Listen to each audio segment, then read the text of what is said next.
creamy goodness without the cream. So creamless creamed corn might sound a little confusing or a little bit weird or a little bit too good to be true, but today I'm gonna be showing you how to make exactly that. Creamed corn with no cream, no milk, we're talking no sugar.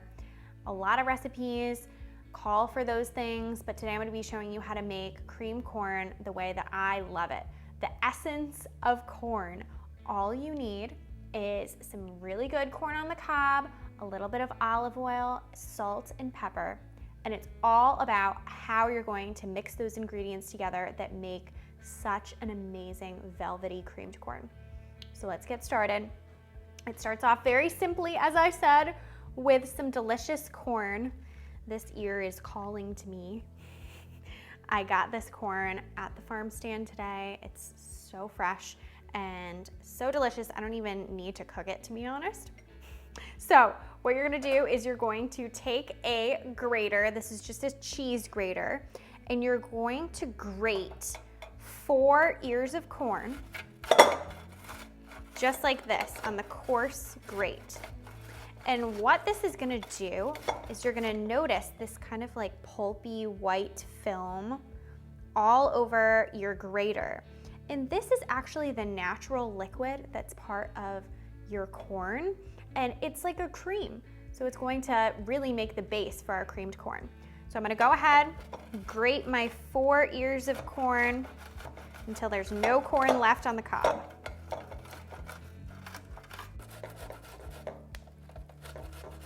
Okay, so this is what we're looking at here. I got all of the corn off of this ear of cob. So I have my 4 ears of corn that I grated, and you can see all that natural juice. It's just like a cream, and when we simmer this, it's going to thicken even more and make just such a beautiful creamed corn. So in creamed corn, it's usually not just a puree like this.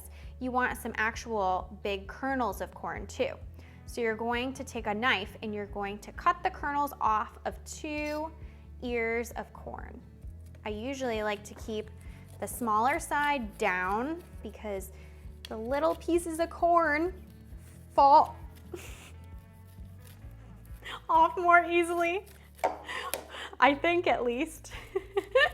So you're just gonna run your knife down the ear of corn just like that.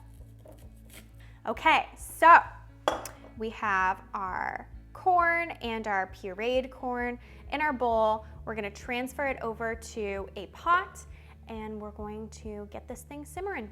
So let's go. So I got my corn. It's looking nice and purty, and I'm gonna go ahead and put it right on my burner over medium heat. And all you gotta do is you're gonna add a splash of olive oil, just a little bit to really enhance the creaminess.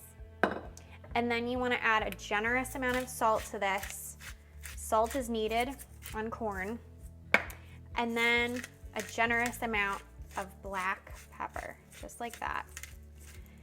And then you're just going to put the top on your pot, and you're gonna let this go ahead and simmer. You wanna bring it to a nice simmer for about 4 to 5 minutes or so, and you wanna stir it every minute.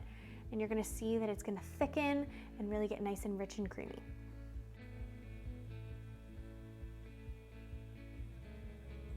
So always try it to make sure that the corn is nicely cooked.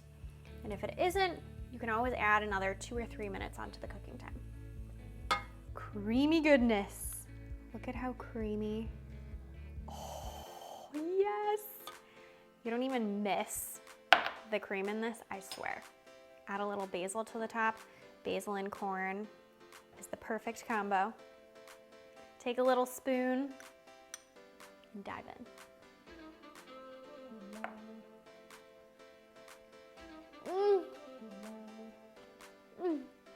It tastes buttery, even though there's no cream, no butter. It's sweet. It's everything that you want creamed corn to be, and even more. Perfect way to enjoy corn during this season.